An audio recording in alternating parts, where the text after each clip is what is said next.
on fait tous le même métier et que ce qui nous rassemble est plus fort que ce qui nous divise. Donc cette maison fête ses 70 ans, c'est 70 ans de débats en interne, 70 ans de coups de gueule, 70 ans de moments compliqués, mais aussi 70 ans de bonheur intense et 70 ans qui ont permis de bâtir le modèle de l'exploitation cinématographique français, qui est un modèle unique au monde, qui est un modèle où dans une ville de 1000 habitants, il y a encore une salle de cinéma qui anime la cité au cœur de l'année.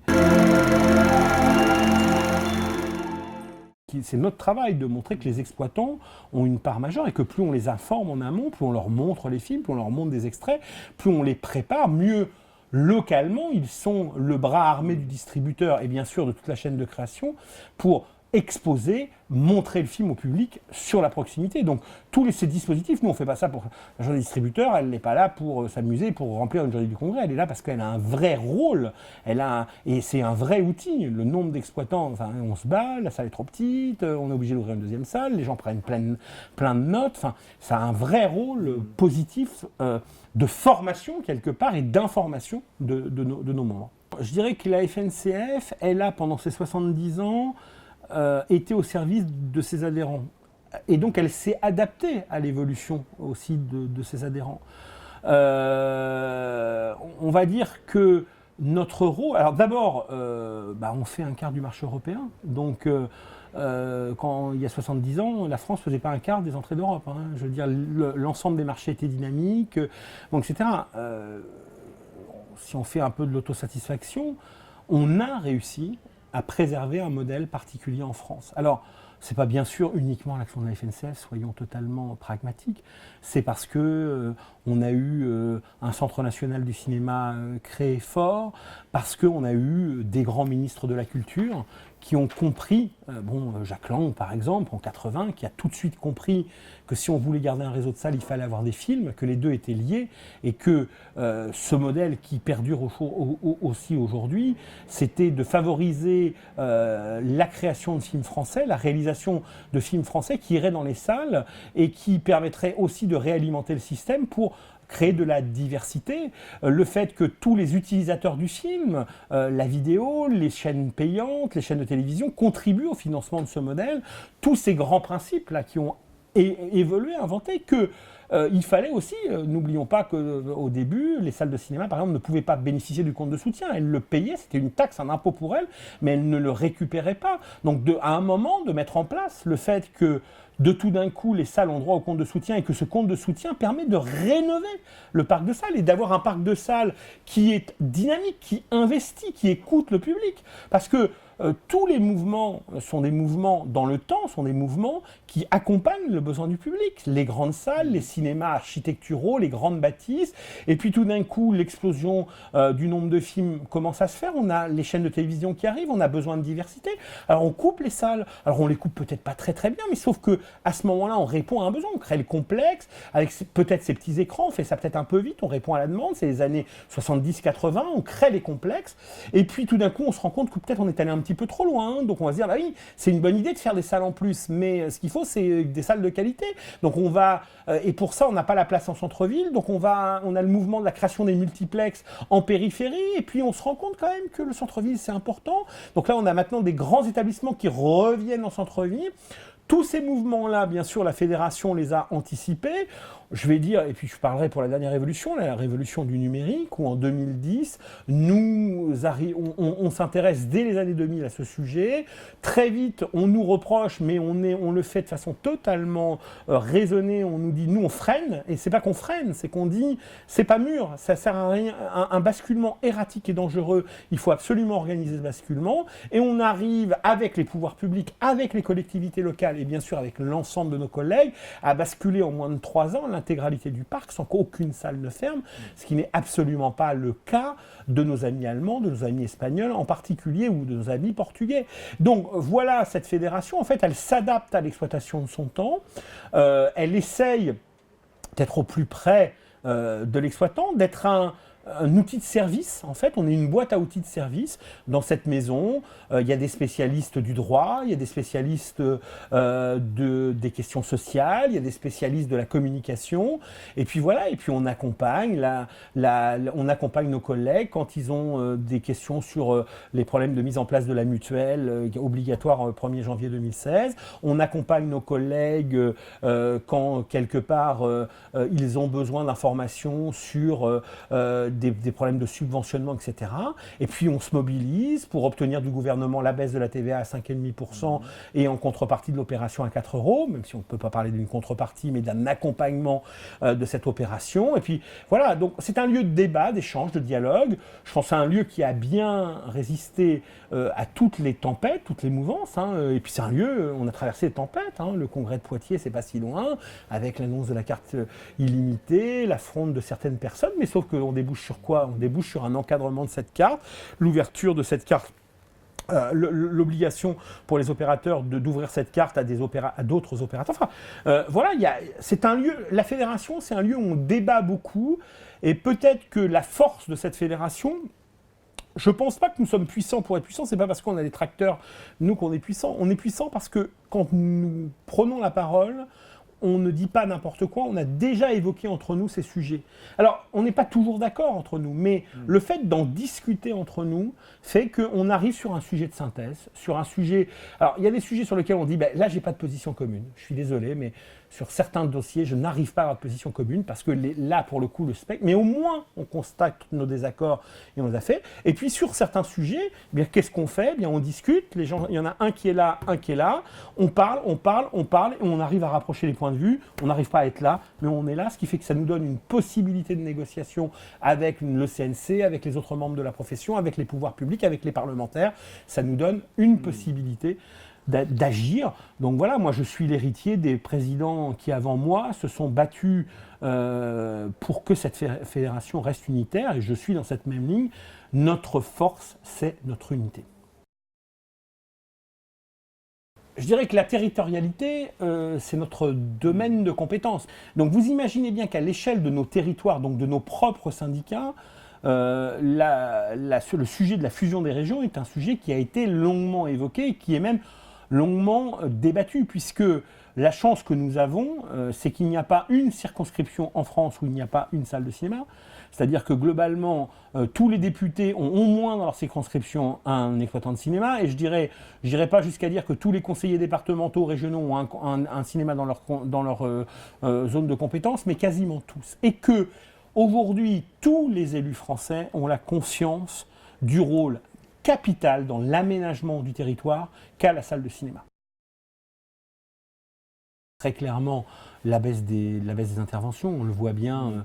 Voilà, c'est-à-dire que c'est un scoop pour personne, il y a une raréfaction de l'argent public, et que voilà, qu'il y a quand même beaucoup de cinémas qui sont énormément adossés à la puissance publique. Alors il y a beaucoup de cinémas municipaux, dont la structure appartient à la municipalité, et donc notre inquiétude, c'est clairement le fait qu'il y ait un désengagement de l'argent public et que ça menace justement ces cinémas qui sont des lieux essentiels dans une ville de 10 000 habitants ou 5 000 habitants. Quand il y a un cinéma, c'est le dernier endroit où il y a un néon d'allumé le soir.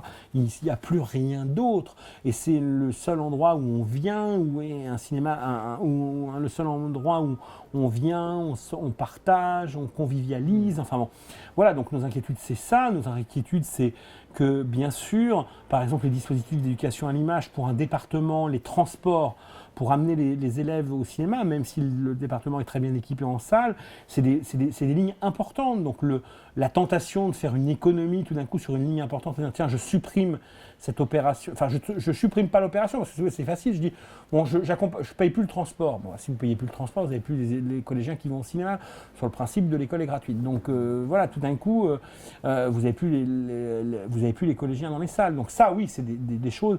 Or, pour nous, l'éducation à l'image, c'est capital, parce que c'est pas uniquement, on dit souvent pourquoi les exploitants s'intéressent tant à l'éducation à l'image. Alors bien sûr, c'est la formation du public de demain, mais aujourd'hui, ça n'aura échappé à personne, l'image est partout. Et que quand on sait lire un film, quand on sait décrypter ce qu'il y a derrière une image, ça veut dire qu'on sait lire une image de propagande diffusée sur Facebook, on sait lire quelque chose qui passe sur les réseaux sociaux, on sait décrypter l'image. Donc bien sûr, nous on croit en notre média, nous on pense que plus on va au cinéma, plus on a envie d'y aller. Donc, amener un élève dans une salle de cinéma, même dans le cadre scolaire, ça va lui donner envie de retourner. C'est le premier lieu où on peut aller avec son copain, avec sa copine, vivre une expérience ensemble, pas tant pour aller voir un film, mais pour avoir cette liberté d'être libre, de sortir du carcan familial et de pouvoir vivre une expérience. Donc tout ça, on y croit. Mais c'est pas uniquement ça, c'est aussi le fait que quand on fait de l'éducation à l'image, on apprend à décrypter les images, et dans un monde où l'image est partout, c'est capital que ces apprentissages continuent à être faits, et il faut que ces apprentissages, nous sommes le lieu où le film prend sa substance, même si le film il est visible sur un téléphone ou sur une tablette, il est important qu'on le voit, et on le voit pour là où il a été créé, c'est-à-dire pour la salle de cinéma. L'opération 4 euros moins de 14 ans, 4 euros est un sujet de grande satisfaction, d'autant qu'on s'en est pris quand même beaucoup derrière les oreilles sur cette opération l'année dernière quand on l'a annoncé. On va dire qu'on a fait l'unanimité, loin de là. Néanmoins, nos collègues ont joué le jeu, continuent à jouer le jeu, donc dans des formes où chacun fait évoluer l'opération comme il veut. Notre problématique aujourd'hui, c'est de continuer notre travail sur le jeune public. C'est fondamental. J'ai basé ma présidence sur la jeunesse, non pas parce que je suis très jeune moi-même, je commence à l'être de moins en moins en tous les cas, mais parce que je pense qu'il y avait un besoin majeur de renouvellement du public dans les salles de cinéma, et ça, de ce point de vue-là, nous avons vraiment gagné. Plus de 21% des jeunes sont maintenant, de notre public est âgé de moins de 14 ans maintenant. C'est une tendance lourde, et ça veut dire que là, pour le coup, la formation du public de demain est importante. Et puis, les jeunes aussi, les jeunes professionnels, la jeunesse, avec nous, la mise en place en interne de notre commission jeunes exploitants. Et puis, on espère aussi toutes ces problématiques de transmission, c'est-à-dire qu'il faut absolument que le dispositif que nous avions appelé de nos voeux l'année dernière auprès du CNC voit enfin le jour d'un dispositif d'accompagnement de reprise d'entreprise par des jeunes professionnels, de façon à la fois, comme on a une volonté de renouveler le public, il faut aussi qu'on renouvelle les exploitants. Il faut que les jeunes exploitants qui sont formés, parce qu'on a une formation exceptionnelle à la FEMIS, jusqu'à il y a une vingtaine d'années, les exploitants, ça s'apprenait sur le terrain, c'est tout. Maintenant, ça s'apprend toujours sur le terrain pour beaucoup d'entre eux, mais ça s'apprend aussi dans une école avec une très bonne formation faite à la FEMIS. Donc on a, on va dire, tous les ans de nouveaux jeunes professionnels qui arrivent, et il faut leur permettre à ces jeunes-là de pouvoir accéder à faire leur métier, s'ils ont l'envie d'entreprendre, parce qu'il y a des moments où ils sont très bien comme directeurs dans des structures, mais il y en a qui ont une volonté d'entrepreneuriat, et bien qu'on leur permette aussi, eux, de franchir le pas et de devenir exploitant en titre. Ça ne veut pas dire que si on est directeur de cinéma, on n'est pas exploitant en titre, mais ça veut dire que certains d'entre eux ont envie de travailler pour eux, et il faut qu'on y arrive. Les exploitants français ne sont pas attachés aux 7 annexes. Les 7 annexes sont un complément de financement. Quand vous investissez 15 millions pour construire un multiplex, effectivement, il faut retrouver quelques recettes annexes derrière pour essayer d'amortir les choses. Moi, je pense qu'il faudrait mieux qu'on se préoccupe de sujets qui sont des sujets qui seront beaucoup plus capitaux pour l'avenir de la salle de cinéma, comme la protection de la chronologie des médias, l'après-VPF, comment on fait pour être de plus en plus séduisant, comment nous nous emparons encore plus des réseaux sociaux pour faire la promotion des films. Je pense que ces sujets-là sont beaucoup plus importants, de savoir que les frais bancaires perçus par l'agence de la Société Générale pour payer un billet, tout ça transistant par le compte d'Allociné ou de la Fnac, comment tout ça en partage chez Recette, c'est un faux sujet. Pour nous, en tous les cas, on a donné ce point de vue-là. C'est pas un sujet important, c'est pas ça qui fait qu'on sera à plus de 200 millions de spectateurs cette année. C'est le dynamisme des producteurs à nous apporter des œuvres de qualité, ce qu'ils savent très bien faire, qu'ils continuent à le faire, que la part de marché du film français remonte au-delà des 40%. Et ça, on applaudira tous dès demain. La petite exploitation aujourd'hui réfléchit réellement à essayer d'obtenir un statut un peu particulier. un peu différent, d'avoir une plateforme de revendication. Alors, c'est pas du tout contre l'unité, hein, ils ne vont rien demander contre les grands, mais c'est de se dire, par contre, il y a peut-être des problèmes particuliers à la petite exploitation qu'il faut peut-être régler. Des problèmes aussi basiques que la problématique des bandes annonces, hein, parce qu'on nous tanne sur les bandes annonces gratuites qui passent pas. Mais bon, pour passer les bandes annonces gratuites, il faudrait peut-être qu'au lieu d'envoyer uniquement sur les Champs-Élysées, elles arrivent aussi à envoyer dans les petites exploitations. Sauf que les distributeurs nous disent que les bandes annonces ne passent pas, les bandes annonces gratuites ne passent pas, mais les petits exploitants, ils n'ont pas de problème de bandes annonces payantes, ils n'en ont pas des bandes annonces payantes. Personne n'achète des bandes annonces chez eux. Mais pour passer les bandes annonces gratuites, il faudrait peut-être que le distributeur pense simplement à leur envoyer, ou pense à leur dire oui, on peut aller chercher la bande-annonce gratuite. Et puis pense à faire une bande-annonce qui ne fait pas 3 heures, mais une bande-annonce qui fait simplement déjà 90 secondes, ça serait déjà bien. Et puis pense que, comme ils ne vont pas donner le film en sortie nationale à la salle, que dire à cette salle, tel film sorti le 1er septembre, le petit exploitant, s'il a écrit sorti le 1er septembre, alors que c'est lui qui va le sortir le 15 ou le 20, il ne va pas passer la bande-annonce parce qu'il ne va pas aller dire à son public, voyez-vous, c'est un super film, allez le voir au multiplex à côté. Allez le voir chez le multiplex voisin. Donc voilà, une bande-annonce personnalisée où ça serait écrit simplement prochainement dans cette salle, comme c'était dans le cas. Donc une version avec la date, parce qu'on comprend que le multiplex, lui, il faut qu'il donne la date de sortie.